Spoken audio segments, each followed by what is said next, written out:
This is 40K Today. The 40K podcast's so important that we had our psychic awakening ages ago. We've been psychically awake since, like, 2nd edition. Hello and welcome to 40K Today. This is your 15-minute daily news and interview show that covers the entire hobby of Warhammer 40,000. We get competitive on the tabletop, we paint, we kit bash with the best in the business. We find hobby tips and we meet the most amazing people in our all-around awesome community.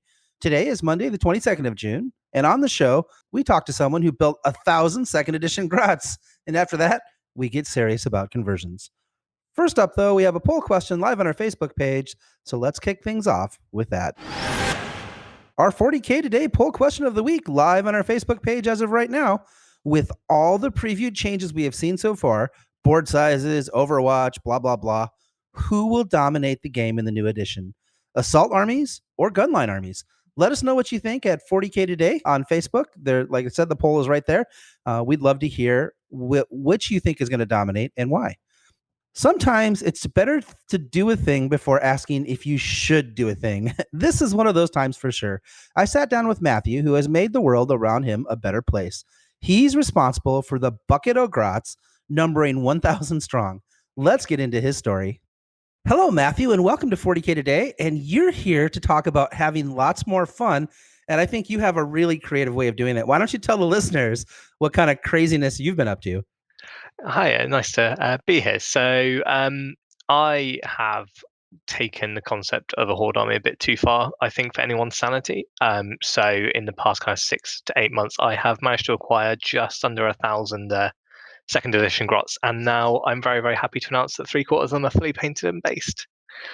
So yeah, you have 750 painted 2nd edition grots. That's a true story. That is correct. There are 5 battalions of different colors. It was meant to be 720, but apparently I can't count. So somewhere I've painted 30 too many. But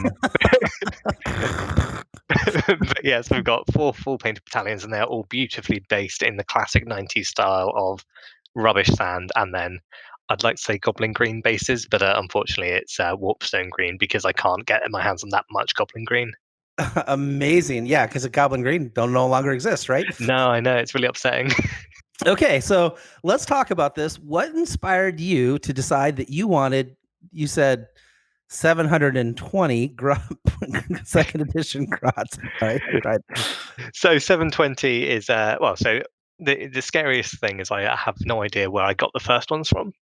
I think it was from my Club's Bits box. I picked up like 20 or 30 or so in there, and I thought, well, I may as well expand it out into a full battalion because, any orc player worth their salt has, a good 100, 120 grots in a list.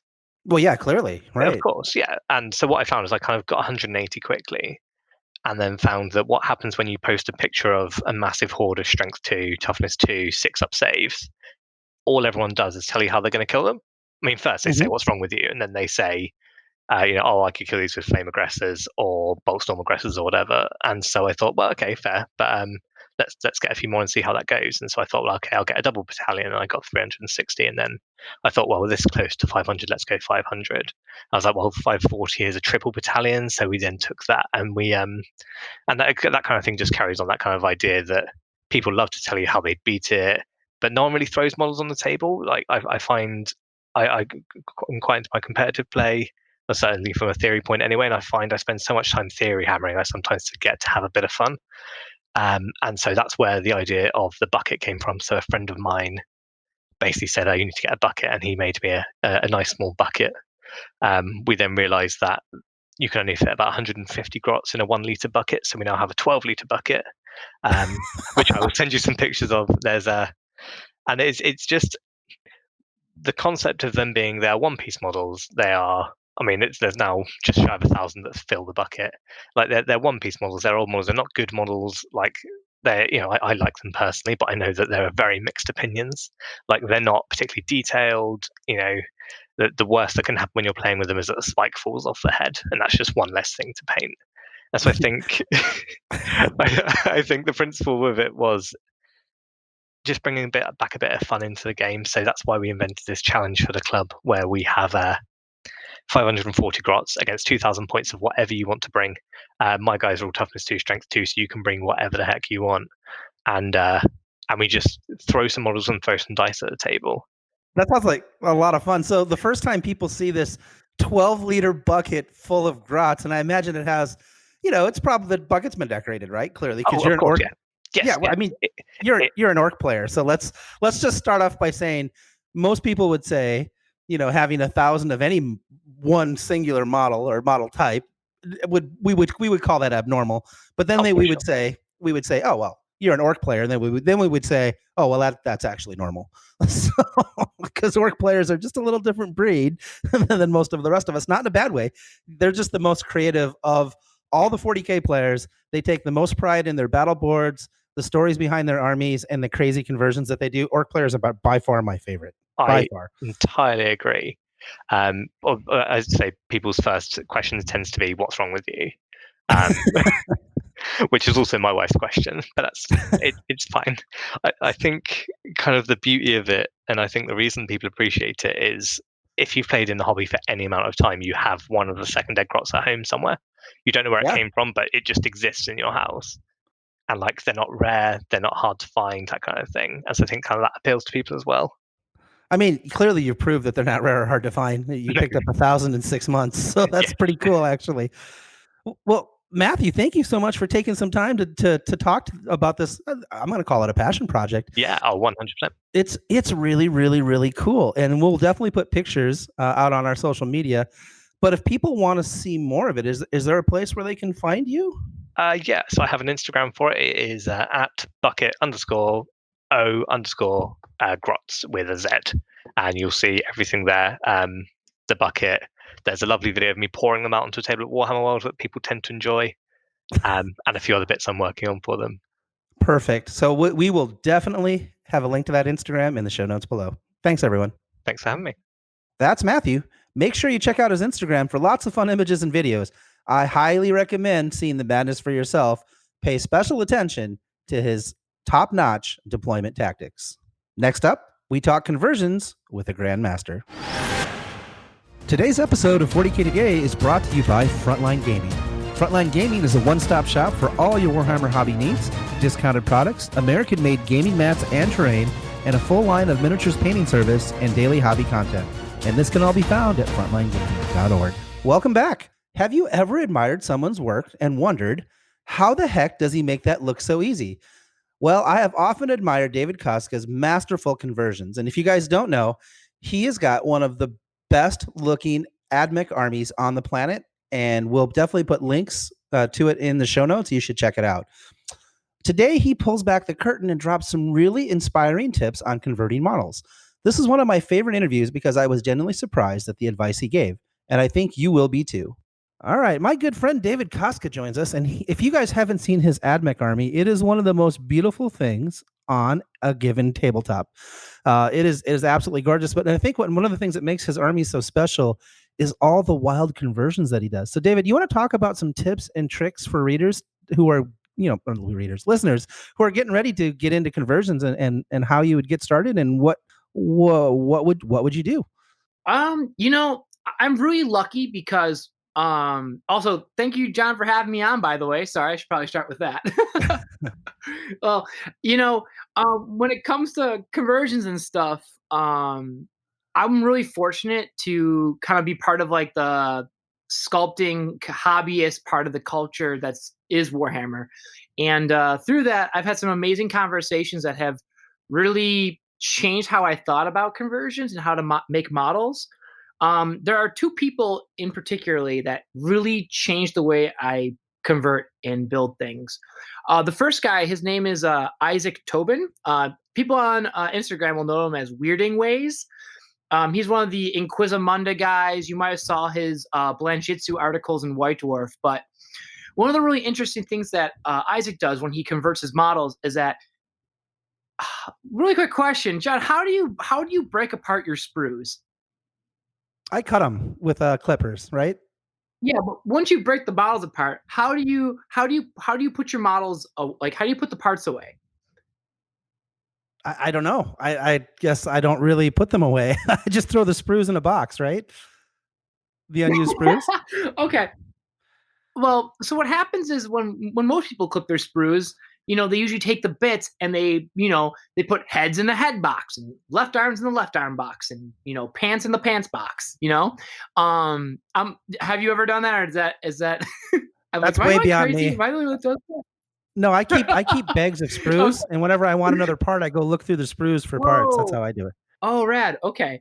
Well, what I used to do initially was I used to do that. I used to be like, oh, all the guns go in the gun box and all like for certain factions. Well, what Isaac does is Isaac takes a piece and looks at it and goes, this is spherical. I'll put this in a sphere container. And I will look at this and say, this is a rectangle and this is a square. And he doesn't look at them as the actual part they're supposed to represent. He looks at their component shapes. Oh, And I always so he's found thinking to be about it very as fascinating. thinking about it like building blocks then, right?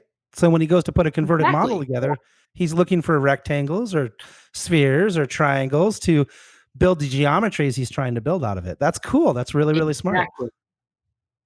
Yeah, and when he told me this, I went home and I think I just started building things I never built before. Like I built like my jet bike ballast drive for my Scutari, and just this last week I built this weird like mecha Kokobo looking Cerberus Raider from the new Cerberus kit.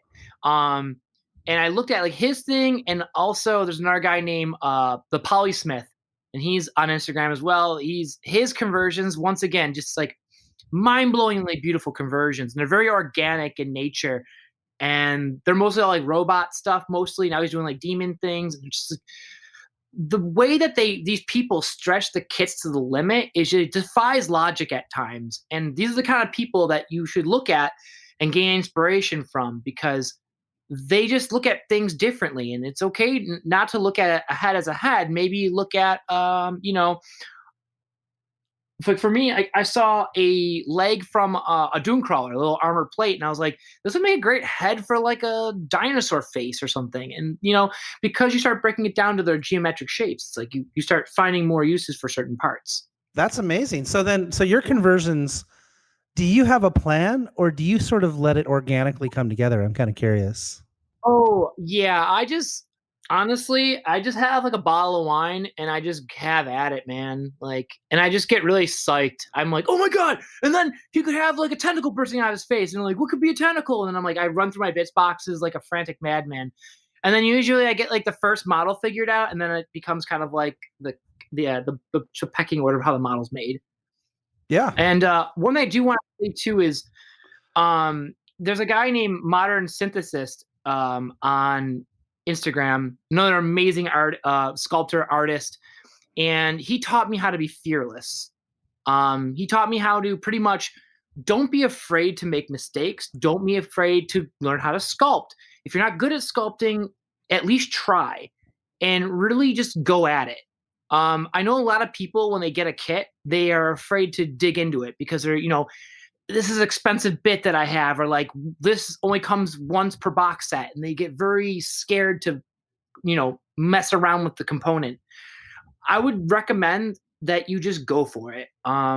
Like my buddy, like I went up to Toronto to go visit with him, and he and I sculpted for 2 days straight. And the things I just started sculpting that I thought I was too afraid to do, I did it, because you just have to break through that sensation that you're not good enough. You just got to just go for it. I think that's great advice. So just in summary, I guess what you're saying is don't be afraid to experiment. Don't be afraid to fail forward, because if you make a mistake, you can always learn something of it and improve on what you did, right? Yeah. And honestly, like it's just plastic models. I mean, like if you screw up, just like try again. Who cares? And this is your hobby. This is your passion time. Like, it won't destroy you or, financially just obliterate yourself if exactly. you do that. I mean, granted, hey, I actually hacked apart a Sergeant Centurious model from eBay. So, yeah, just go for conversions. Just try them out, like get past that fear. Awesome. Thanks, David. I think that's great advice. And where can people find you if they want to see some of your work? Well, I have an Instagram. It's Koskamade. It's KOSZKAMADE. I'm assuming there'll be a link underneath the description on the 40K Today YouTube. So You look nailed that it. up, you can find it. All right. Thank you, sir. Thank you so much. Have a great night. That was David just blowing minds. I hope you enjoyed that as much as I did. Okay, folks, let's get pumped for the model of the day. It's the model of the day, the model of the day, the model of the day. Today we have a Captain in Gravis armor by Robert Warren that is absolutely stunning. With great attention to details like battle damage and exquisite cloak, and my favorite part, a power sword with sweet lightning effects. This model is a sight to behold and a very proud centerpiece for any army. You guys should definitely check it out, and as always, you can find it on our Facebook or Instagram, and just go from there. Now, if you have a model that you'd like to be featured on 40K Today, just tag your photos with hashtag 40K Today on Instagram, or send us a message on Facebook, and we will get your model featured on the show. And that's it for today. A big thanks to our content producer, Alex Boehner, our amazing social media wonder woman, Tanya Gates, and our technical producer, Seamus Ronan, for all their hard work once again in putting this program together. If you like the show and like to help us out, we'd love it if you left us a review. Those reviews help people find the show, and we're extremely grateful for everyone that's left. Until then, for the 40K Today team, I'm John Damaris, and that's what's happening in 40K Today.